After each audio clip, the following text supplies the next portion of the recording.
कि हर मुश्किल दा लब हल पौंदा ਏ जदा याद खुदा नू करिए। कि हर मुश्किल दा लब हल पौंदा ਏ जदा याद खुदा नू करिए।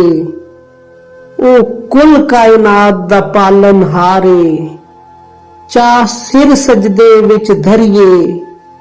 और ओ शह रग तो नजदीक वसे ओदी पकड़ तो सैफी डरिए।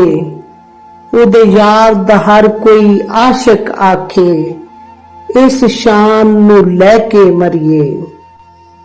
खुदा दी अजमत जो किसे जाते बयान होवे ता सुत्ता रहना है।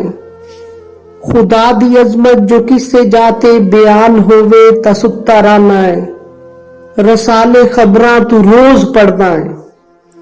कुरान होवे ता सुत्ता रहना है। और तू सैफी गफलत करेंदा वतना है।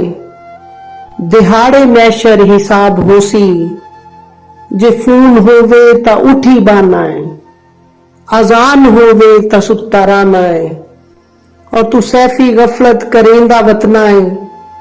दिहाड़े मैशर हिसाब होसी जे फोन होवे ता उठी बाना है।